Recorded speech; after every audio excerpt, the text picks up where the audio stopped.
Hey, Josh Bernard here.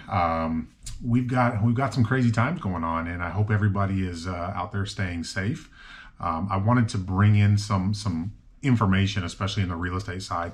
One of the questions we've been getting a lot of is there a flood of foreclosures in the foreseeable future that's going to come into the market? And it's not going to happen. And there's a few reasons why. I mean, first and foremost, the government kind of learned their lesson from the 2008 crash that we had where foreclosure, short sales, people just losing their properties left and right. And so I'm just going to go through some of these stats that are out there right now. And I'm actually just going to read some of them just because I want to make sure that they're very, very clear so that we have an understanding of what's really going on inside the real estate and inside the government to make sure that we don't have another 2008 on our hands. So first and foremost, the government learned its lesson from last time. The Federal Housing Administration indicated it is enacting an immediate foreclosure and eviction moratorium for single-family homeowners with FHA-insured mortgages for the next 60 days. So there's not going to be necessarily a penalty if for whatever reason you're affected by this coronavirus in terms of not being able to go to work, therefore not being able to pay. There's going to be a time period where you are safe, and that goes along with rentals as well. The next one is the Federal Housing Finance Agency announced it is directing Fannie Mae and Freddie Mac to suspend foreclosures and evictions for at least 60 days. I know there's certain parts of the countries that have actually moved that up to 90 days. So there is protection being put in place by the government to make sure that you're not losing your house due to not paying or not being able to pay.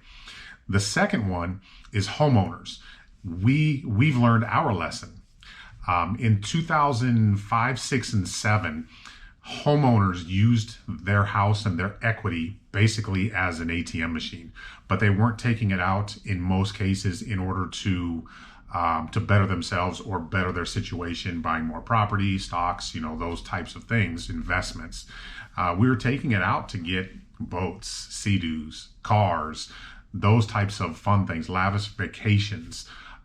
So we've learned that quite a bit as well. So in 2005, 2006, and 2007, homeowners took out against their house $824 billion. It's a lot of change there.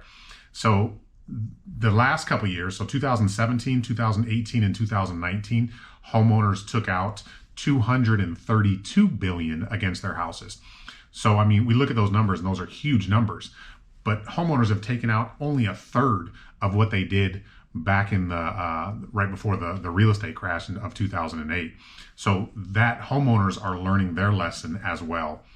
And then thirdly, there's going to be help to individuals and small businesses from the government. So the Treasury has proposed two $250 billion cash infusions to individuals.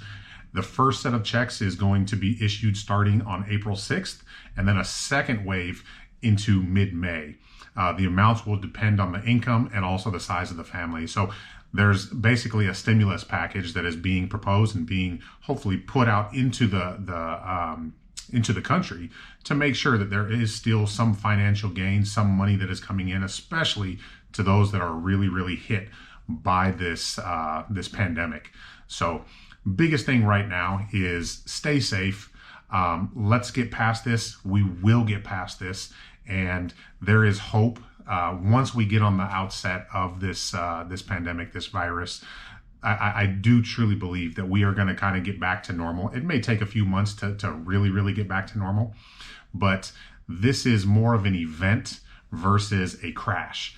And so if we look at it that way, then I think we're in a good spot. So enjoy your time that you get to have with family.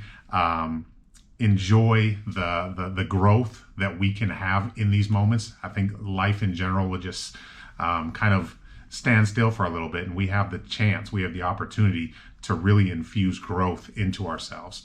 So they're not going to be the easiest of times, but we have the choice to make them to make them great. So I look forward to talking with you. If you have any questions, feel free to reach out to me. Stay safe out there, and we'll talk soon.